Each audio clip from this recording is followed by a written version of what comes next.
യാ ഇബാദല്ലാഹി ഈനൂനി, അല്ലാഹുവിന്റെ അടിമകളെ നിങ്ങൾ എന്നെ സഹായിക്കണേ. ദുർബലമായ ഹദീസാണ്. അതിലെ വാർത്താന മുജാഹിദീങ്ങൾ അവിടെ തന്നെ നിർത്തും. ദുർബലമായൊരു സംഗതിയെ പറ്റി നമുക്ക് എന്താ ചർച്ച ചെയ്യുള്ളത്? നമുക്ക് വിജനപ്രദേശത്തും ഏത് പ്രദേശത്ത് പോയാലും എവിടെ അകപ്പെട്ടാലും അല്ലാ എന്നല്ലാതെ യാ ഇബാദല്ലാഹ് ഇല്ല, വേറൊരു വിളിയില്ല. മുൻഗാമികൾ ആരെങ്കിലും അങ്ങനെ ചെയ്തോ? ഒരു സഹിയാന്ന് വിചാരിച്ച് ചെയ്തെങ്കിൽ അവരവരുടെ കാര്യം കൊണ്ട് പോയിക്കോട്ടെ. അവർ ചെയ്തു പറഞ്ഞാൽ നമ്മളാരും അതിന്റെ പിന്നാലെ കൂടണ്ട. നമുക്കത് ഹദീസ് സഹിയല്ല, അതിൽ പറയുന്ന ആശയം സഹിയല്ല. അതിനെ നമ്മളത് ചെയ്താൽ വലിയ അപകടത്തിലേക്ക്, അബദ്ധത്തിലേക്ക്.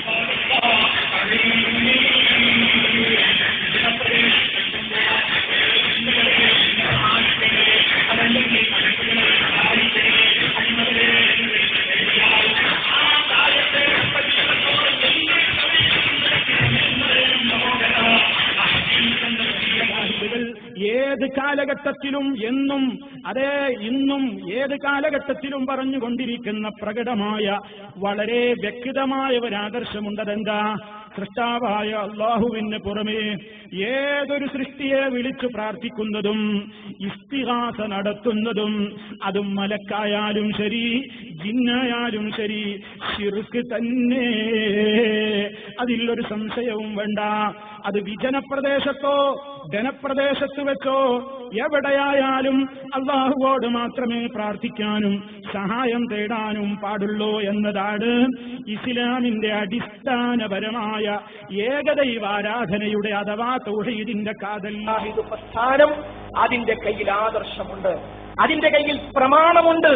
അതുകൊണ്ട് തന്നെ ഏതേത് വിഷയങ്ങൾ വന്നാലും വളരെ കൃത്യമായി നിലപാടുകൾ, വിഷയങ്ങൾ ഒന്നും കേരള ജമിയത്തുൽ ഉലമ കൃത്യമായി വ്യക്തമായി പറഞ്ഞു, വളരെ കൃത്യമായി പറഞ്ഞു. ജിന്നിനോട് തേടുന്നത് ഹറാമാണ്, ഷിർക്കാണ് എന്ന് വളരെ കൃത്യമായി ഞാൻ നേരത്തെ വിശദീകരിച്ചതുപോലെ ജമിയത്തുൽ ഉലമ വളരെ കൃത്യമായി പറഞ്ഞു.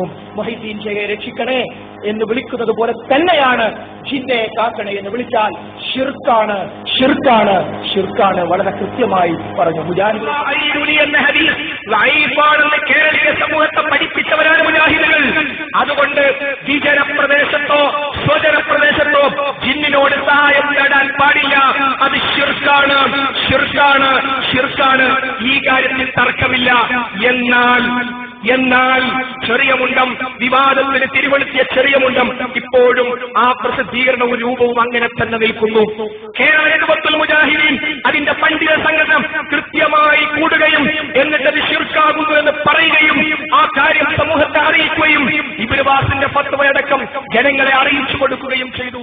ലൈഫായ ഹദീസ് ആരെങ്കിലും സ്വീകരിക്കുക? ഉദാഹരണമായി യാ ഇബാദല്ലാഹ് ഐനൂനി, വിജനപ്രദേശത്ത് ഒറ്റപ്പെട്ടു പോയാൽ അവിടെ ഉണ്ടാകാൻ സാധ്യതയുള്ള ജിന്നുകളോ മലക്കുകളോ സഹായിക്കുന്നു വിചാരിച്ചിട്ട് വിളിച്ചോളൂ.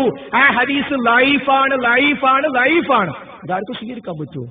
അതിന്റെ അടിസ്ഥാനത്തിൽ ജിന്നെ കാക്കണെന്ന് വിളിച്ചാൽ ഷിർക്കാണ്, ഷിർക്കാണ്, ഷിർക്കാണ്. ആർക്കാ തർക്കം? ലൈഫായ ഹദീസിനെ പറ്റി വർത്തമാനമില്ല.